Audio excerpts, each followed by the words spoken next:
Family starts at our homes, but it does not end there.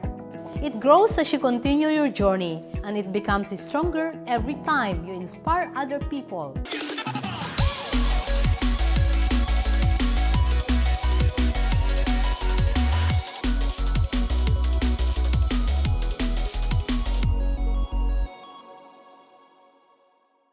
Elizabeth Lee talks about her childhood. She remembers that disappointments and heartaches can be a good teacher. During her high school years, Elizabeth was not the favorite student, but she was the unique one. So Beth, thank you very much for saying yes to speak with Thank you, our Rebecca. interview. Can you share us your personal story when you were a kid? So growing up, we are taught discipline. And also, like for example, when I was going to school, I have to earn my allowance. So there's no such thing as just being handed out something. And I think that's really important because you learn to value what you have. You learn to value the money that you actually earn. So if I were to share, for example, when I went to college in the US, I had to earn my allowance. So what I did was I actually bussed tables at the school. So that actually gave me an appreciation for workers, for example, waiters, because I also did that so that I can actually earn my own keep. So those are the kind of things I think that's really good. So at that young age, because of that experience, that make you who you are as a strong woman? I think the way we were brought up, that you can actually do anything that you put your mind to. At a very early age, I wanted to do a business, and one of the things that I wanted to do, funny, was there's this thing that was like a water filtering system, and it's actually a pyramid scheme. But I mean, it was something like it wasn't successful. It was successful only with my family because they wanted to support. You. Yes, they wanted to support me, and then some friends bought it also. But then it really opened the door to me also to see how, you know, being in business is not something that's easy, but it's also not something that you really can't do if you want to do something. So I think that was a good trial or a good taste for me early on. You mentioned that you pursue your education in the US. That's why you had that experience working with different things, how you experienced some challenges in life. But what did you learn in the US that you brought back? When I was in high school, and there was this one class where we were being asked, you know, what a Saint Bernard was. I didn't know what a Saint Bernard was. It's a dog. I didn't know what it was. So when the teacher asked me, and I said, well, you know, I don't know what a Saint Bernard is. And this one guy, a bully, he just made this remark and said to me in front of the class, you know, that you're so stupid. You don't even know what a Saint Bernard is? How stupid are you? And with that comment, the teacher, Mrs. Willett, I can never forget her, she told the guy, his name is Sean, and said, Sean, why don't you stand up? How many languages do you speak? And he said, 1, English. And then she turns to me and says, Elizabeth, how many languages do you speak? And I said, 3, because I speak English, Tagalog, and Chinese. So and I said 3, and then Mrs. Willett turns to Sean and says, Sean, the day that you can speak 3 languages is the day you can tell Elizabeth that she's stupid. Now shut up and sit down. That's great. So that actually, that's why I have a special place also for teachers. One more question. Who really inspired you since you were a kid? Actually, my mom, she was one of the first women in her industry. She used to be in the printing industry. And she was the first female actually to head a company in that industry. And I remember seeing this black and white picture with my mom in the, you know, very cute, you know, suit, no? And doing the blessing for the factory. And I was saying, Mom, you're the only girl there. And then everybody else was male. And then my brother was telling me that's kind of like how I started with the automotive industry, because when I started, I was the only female. at that time. So I don't know, maybe it's providence. I have no idea. But whatever it is, you know, I'm very grateful to God for this journey, even though sometimes it's a roller coaster, but you're going to be given those things. Otherwise, if you're not here in the dumps, you're not going to be able to appreciate the sunshine when the rain goes away. Why you decided to start the e-motors? Our main purpose for doing that really is 180 degrees from what I used to do. My mom and I conceptualized this program called Your Van, Your Business program with the Nissan Urvan. For every Nissan Urvan that's sold, a percentage goes to the microfinance arm of a Christian foundation that helps the poorest of the poor start their own businesses. We kind of shifted the mindset of using the Urvan, the vehicle, as a self-liquidating business so that the owner can actually earn an extra income. With that, we actually help more than 7,400 families, and Filipinos have large families. And if we could help 7,400 families with a Nissan Urvan that sells for 1.1 million, how many families can we help if we sell the e-trike or e-tricycle for about less than 300,000 pesos each? So we can be able to help more families, and at the same time help, you know, mitigate climate change and lower our footprint, carbon footprint, and lessen the pollution. The heart that you have, really it shows that you care to so many Filipinos. Where do you get that? If you're given such a power comes with it responsibility. So when you're able to actually influence even just that one person, you don't know who that person is, and you don't know who that person who saw what you did, who that person can actually influence. Hindi mo alam yung domino effect no, kung saan siya patungo. So I think there is a responsibility, but it's also a privilege to be able to do that. So what would be your best message to individuals, especially our ultra-poor countrymen? What would be the key message for them to follow that you use for them to really stand up in order to be successful and to make our Philippines first world? Honesty and integrity. If we follow all the rules of life, the playbook of life is in the Bible. If we follow all that, hindi ka talaga magkakamali. Hindi ka magkakamali. And then if more of us actually do that, then that will be a big signal for somebody else that's supposed to be richer than you to say, hey, nakakahiya ka. So you have to use yourself as a model for somebody else actually to follow. So do you consider yourself now successful, Beth? Before, my definition of success is not the same as my definition of success now. Success now for me is more of like significance, kind of like what you're doing, Rebecca, because you want to make an impact on the lives of Filipinos and Filipinas, diba? So I think the significance is something that is more valuable now when you, personally, when I define what success means.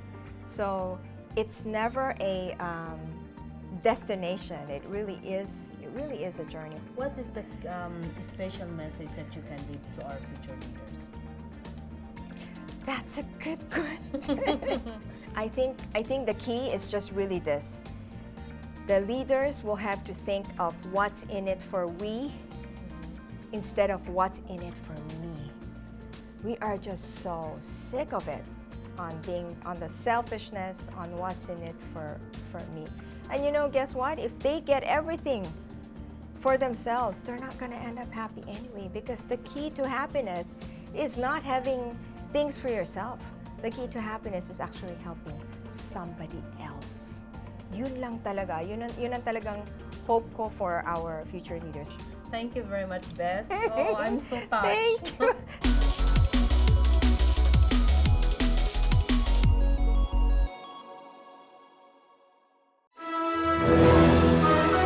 This January, don't miss the high-profile events brought to you by Asia CEO Forum. On January 27, 2016, join the Asia Women's Summit at the Manila Marriott Pasay City. Presented by BioOil, this summit features many of the nation and the Asia-Pacific region's most remarkable women describing their personal stories and what they learned that can benefit others. Unleash the women's power in your enterprise. Join the Asia Women's Summit at the Manila Marriott, Pasay City on January 27, 2016, 9 a.m. to 4:30 p.m. For more inquiries, log on to asia-ceo.org.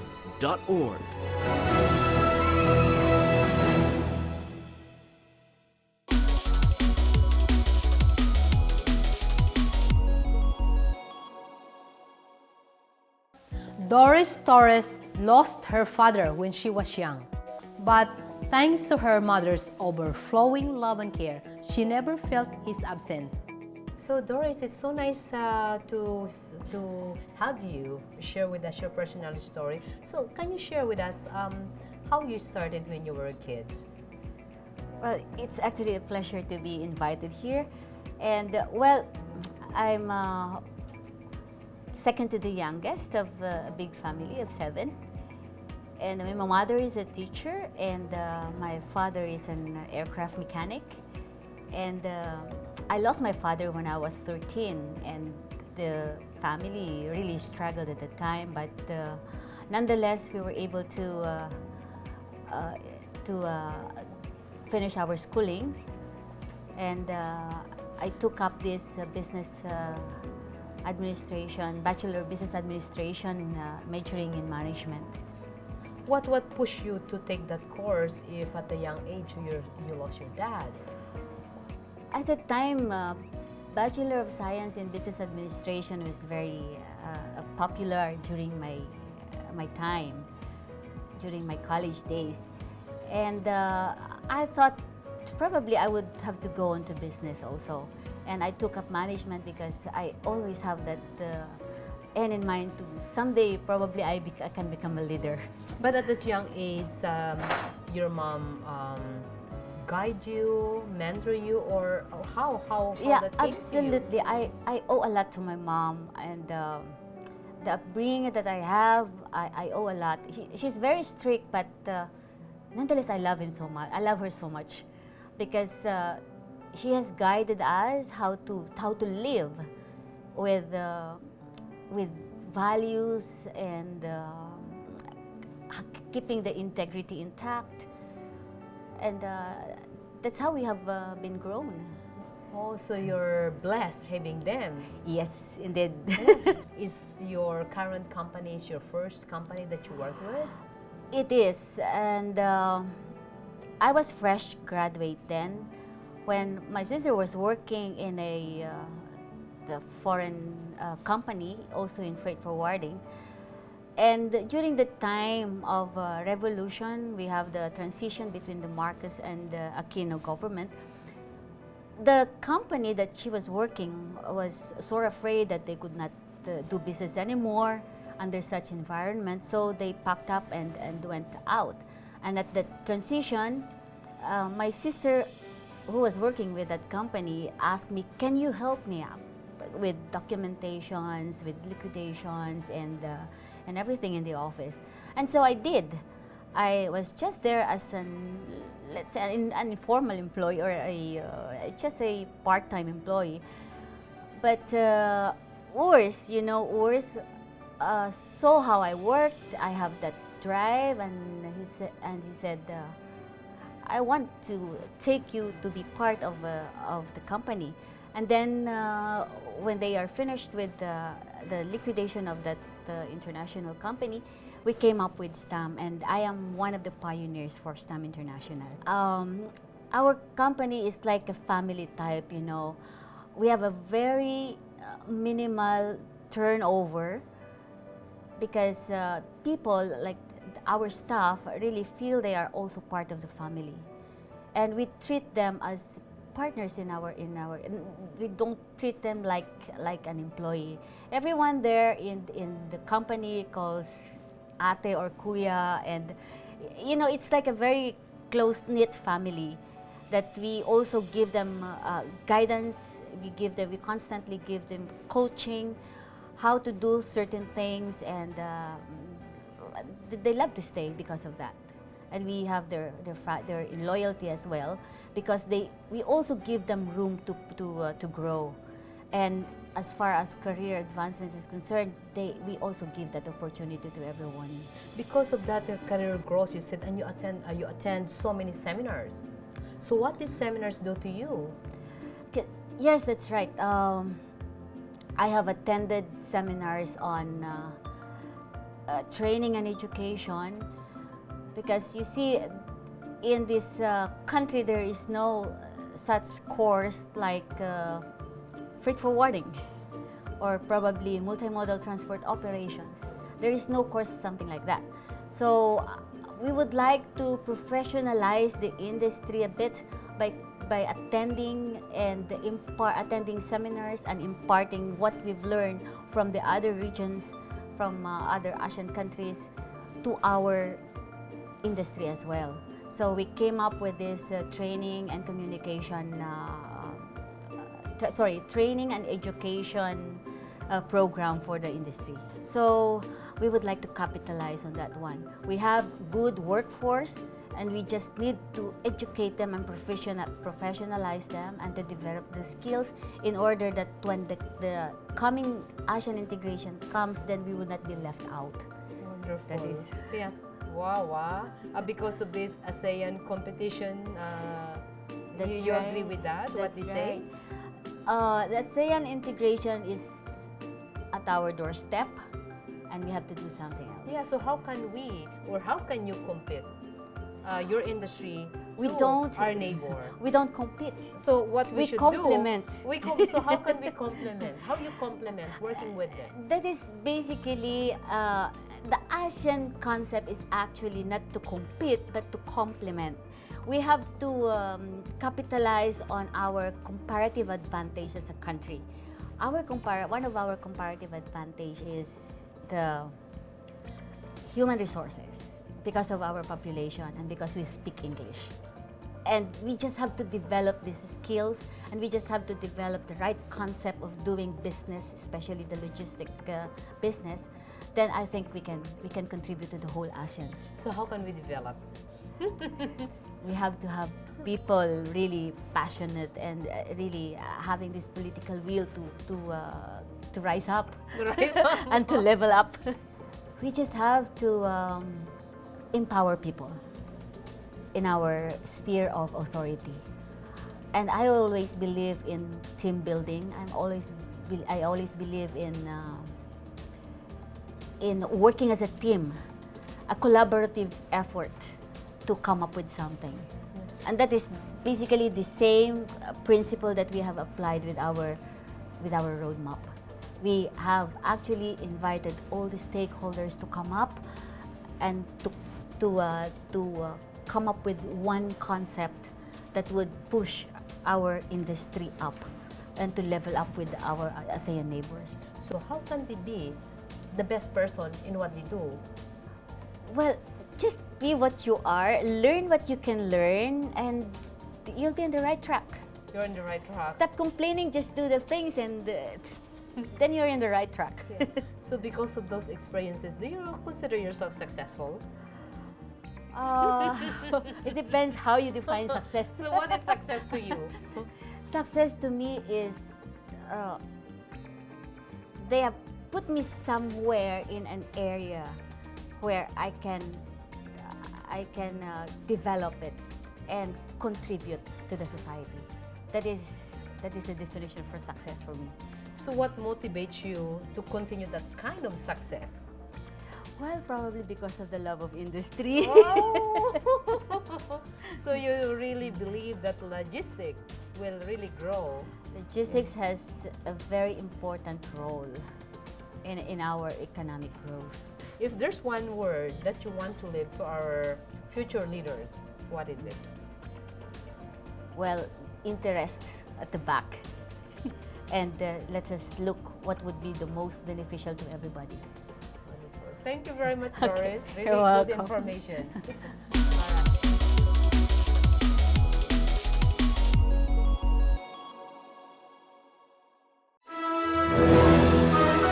This January, don't miss the high-profile events brought to you by Asia CEO Forum. On January 27, 2016, join the Asia Women's Summit at the Manila Marriott Pasay City. Presented by Bio Oil, this summit features many of the nation and the Asia-Pacific region's most remarkable women describing their personal stories and what they learned that can benefit others. Unleash the women's power in your enterprise. Join the Asia Women's Summit at the Manila Marriott Pasay City on January 27, 2016, 9 a.m. to 4:30 p.m. For more inquiries, log on to asia-ceo.org.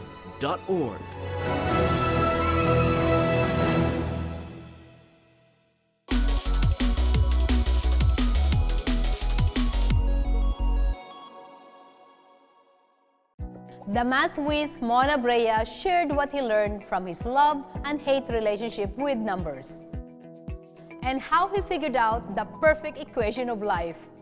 Well, can you start just sharing with us during your childhood?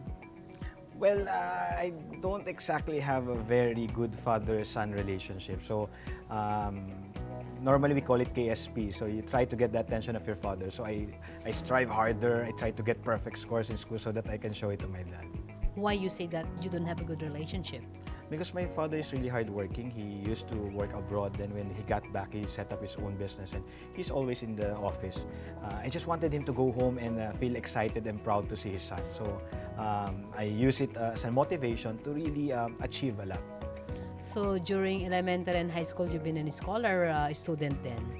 And academic honor, always in the top list of students because I really work hard, not because I'm born smart or whatever. I think I really work hard. So your father inspired you when you're a kid?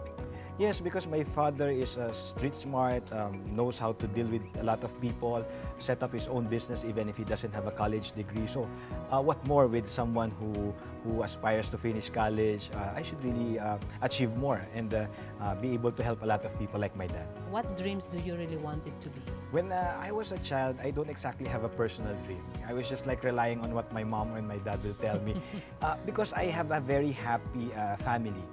Whatever they tell me, I think that's something that I also like.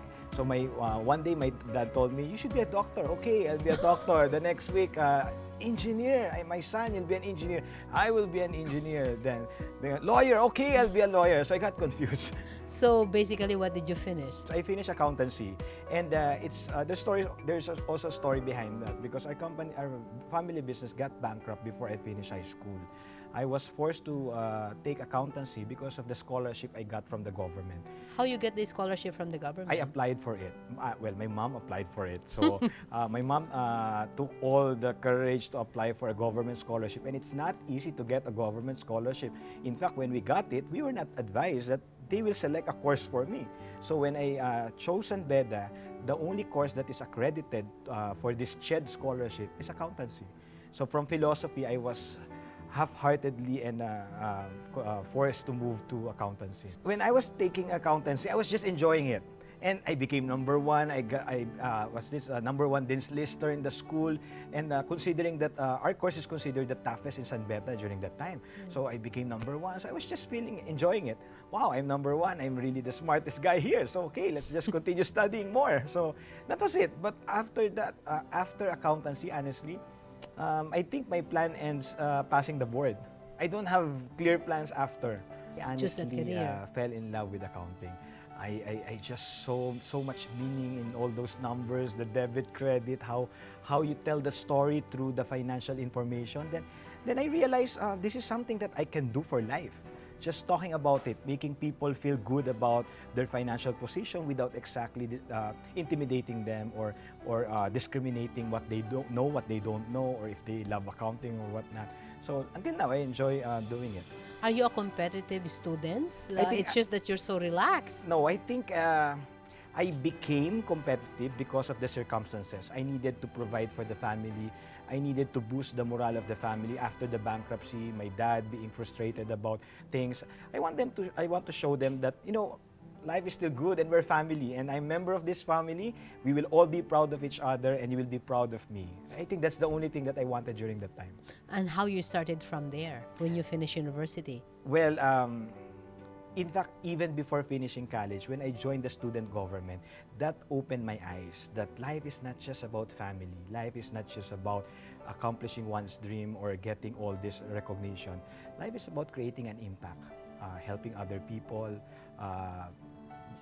making significant contribution to your community and to the Philippines. And honestly, I have this strong feeling every time that there's something bad happening in the country, and I don't know why. I feel restless. So I think that that led me to where I am right now, to keep on improving myself, to keep on improving my network, to keep on proving that I can share something, that I will earn the respect of both people in government and in private sector, that, hey, this young guy can do something and you can trust him. So I think that was my drive, to be able to create more impact in the long run. How that came, that impact that you want to make that difference? I saw it in my dad. When I was trying to get the attention of my dad, I realized my dad was helping a lot of people. In fact, if I am not mistaken, he was able to send a lot of his nephews, nieces in school. That was the impact that my dad created. And I cannot forget those days that my dad will go home tired but happy. And when he died, a lot of people shared stories, how they felt the love and friendship that my dad shared with them. And I mean, I think I can do more because I am a son of my father. Oh, that's so Yeah, sweet. I am So proud to say I am a son of my father. why you choose then to go into tax? That's another long story, but it's about a heartache. In 2008, well, years before that, I really fell in love, and I wanted to get married already. And I think in my mind and in my heart, I got engaged, but nothing happened. So in short, I got broken-hearted. So broke that I felt miserable for a number of months. My mom already convinced me to leave the country, Canada. I was being convinced to go to Canada, and for a time, I convinced myself, okay, I will go to Canada. But I met Dr. Stanislao. Then this good governance thing, it rekindled in me love of country, to create impact. Hey, I messed up. How do I help the country? Then you have to improve yourself again. So the mission was open to me. If I want to study BIR, the tax system, the corruption that we've been talking about, but nobody seemingly is addressing it. Hey, Mon, I think this is a perfect opportunity. Go ahead, go to BIR and find out what's really wrong and how we can improve the system, how we can promote integrity and honesty. Wow, I like that. Okay, let's go. So 2009, I joined the Bureau of Internal Revenue. And that's life-changing because I never liked taxation. I almost failed tax when I was studying it. I can't remember any of the provisions in the tax code every time that there's a quiz. So I never really saw myself practicing or being even considered as a tax expert or tax practitioner. But you know, God has really planned for all of us, and He knows that my heart is for this country, and I will really die for this country. But I don't want to die now. But really to really sacrifice everything for our country, and so that's it. So what's your advice to our countrymen? Why they should pay tax? Well, one, we should pay taxes no matter how much it is, because this is our way not just of expressing our love of country, but of being a good citizen of this country. Whether it's 1 peso or 1 million, it honestly depends on how much you make. So the richer you are, the better you are off, then I think the more you should give to our country. And the second is, be vigilant. Let us not allow our politicians to just rule or run the country. We should be involved. If we want inclusive growth, then there should be an inclusive responsibility, shared leadership, shared vision for a better Philippines. What's missing in our... I think what we lack is really love. We need to have a little more love for a country. And I just feel that this country, our country, made me feel that love so much. Wherever I go, whatever happened to me, there's always a way of saving me. And of course, it's God's hand, but this country made me who I am today. And I don't want to be known elsewhere. I want to help a lot of people. I want to be of service to our country. And by all means, I will really do that. So how to be the best? Be the best is be yourself and really know your mission in life. Sincerely, waking up in the morning shouldn't be about rush and traffic. Waking up in the morning is about realizing a dream, realizing an ambition. And if you are not sure about your mission in life, you will get stranded, not just in traffic, with all the problems that you will encounter. But if you are clear with your mission, no matter what challenges will come your way, hey, I'm stronger than this. My dream is bigger than myself. And if I succeed, they will all be happy and they will all be inspired to be successful as well. Success has no meaning if you're just alone. Success has no meaning if you're the only one happy about it. So what do you think the future of Philippines? It's great. You know why? Because Filipinos are great. Sometimes we are just so preoccupied with the negativity, with the problems, with the traffic. But in reality, all these challenges made us stronger. So why doubt it now? Because we will definitely be great, because we are a great nation. We just have to believe it and to live it. I think it goes back to your purpose, to your mission, what really is important, what really means to you. If you want to matter in the country, and if this country is important to you, then you can't just be a problem. You can't just be a critic.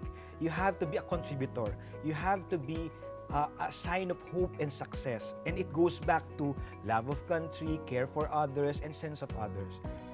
Congratulations. Thank you. A contented family will make your life very bright, so you can be a brilliant star to others. Because at the end of the day, life real success is from our family's happiness. I am Rebecca Bustamante, and this is Self-Made.